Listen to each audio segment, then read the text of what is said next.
You're watching Tennessee Titans today. I am Tom Downey, and right now the Titans can't lose. They're hot as they enter the bye week. So keep the good vibes going through the bye week. If you want Tennessee to stay hot once they get going 2 Sundays from now or, a week and a half from now, like the video for me right now.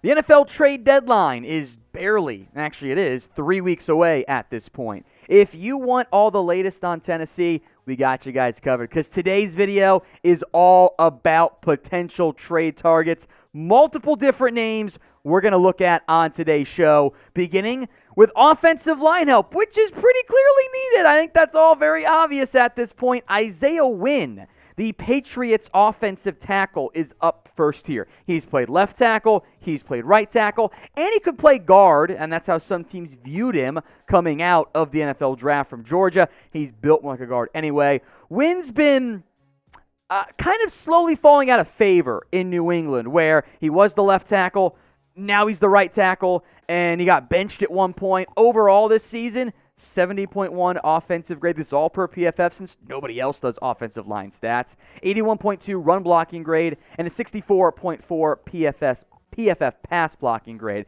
So a better run blocker, which I'm okay with because you want to run the football with Derrick Henry. And even though it's not been great in the passing game, it's better than what they have. They traded for Dennis Daly from the Panthers, which he was supposed to be your swing, and he's been bad, like really, really bad.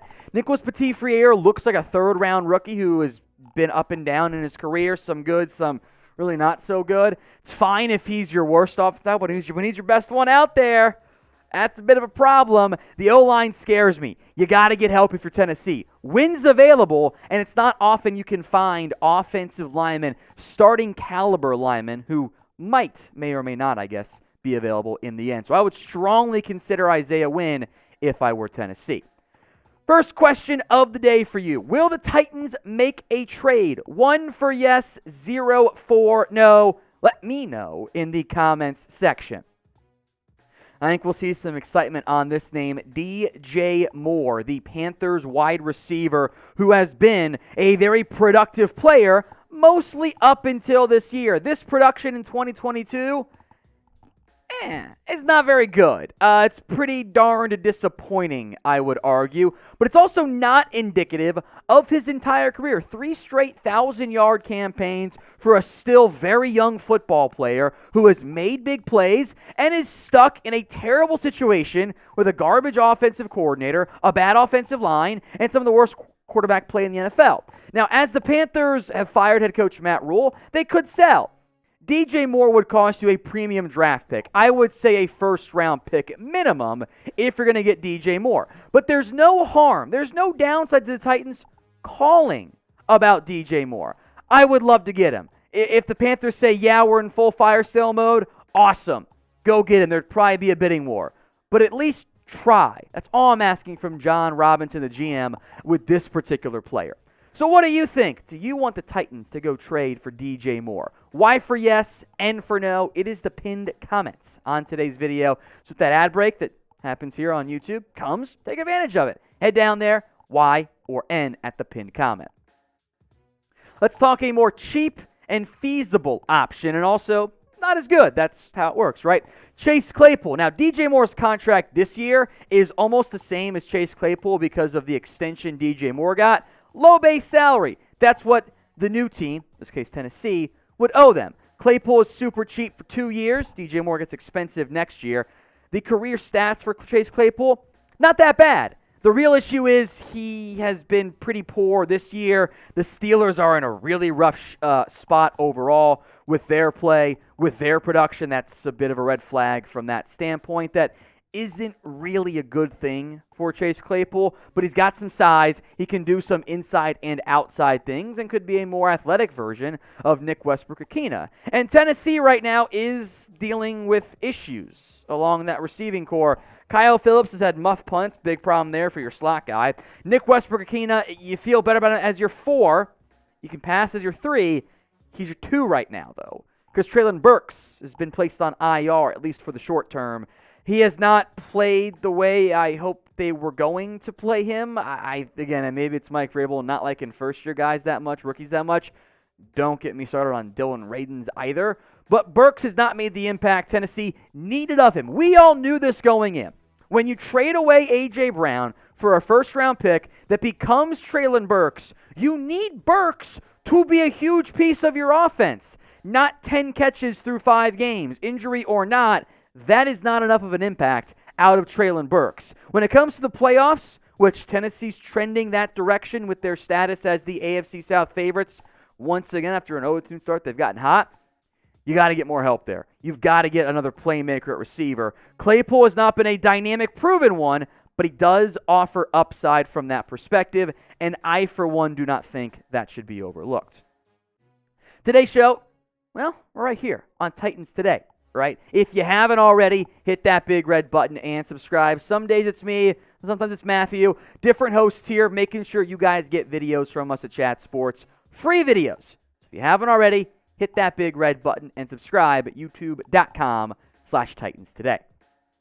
Let's move to defense. How about William Jackson III? I have been, how do I put this delicately, underwhelmed by that very talented young secondary that I hyped up so much of making a big impact this year, and it hasn't done that at all. Now, William Jackson, big upside player for me, where I liked him a lot in Cincinnati. I liked him a lot in college coming out of Houston.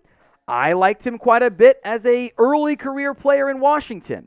But William Jackson actually got benched. Now, there's some conflicting info out there. Hey, was it an injury? Hey, did his back tighten up? That's been the story in air quotes there, out of Washington. But to be blunt, Jackson has not been that good. He's kind of gone on a bit of a regression campaign, which is a red flag for me. Now, as many of you know, I've been a big-time Christian Fulton fan in the past. Hasn't been as good, and there have been a couple rough games for him. Not that mad about him. Roger McCreary's been up and down as your number 2 corner. The issue is you're playing Terrence Mitchell way more snaps than you want. Caleb Farley's not been a good piece for you. I like McCreary. I do. I'm not out on Farley, but I think you've got a buy low opportunity here with William Jackson. Bit expensive, sure. Add a veteran presence. You feel better overall about that corner room. And with Elijah Molden still kind of nicked up, I don't know when he's going to get back. Maybe you rent William Jackson for a year to upgrade that secondary and give it a more proven piece, since those young guys who I like so much haven't quite broken out the way I was hoping they were going to this year. Now, today's show is made possible by our sportsbook partner, BetUS. Chatsports.com/bet. Promo code CHAT125. $100 down gets you 125% deposit bonus. That's chatsports.com/bet.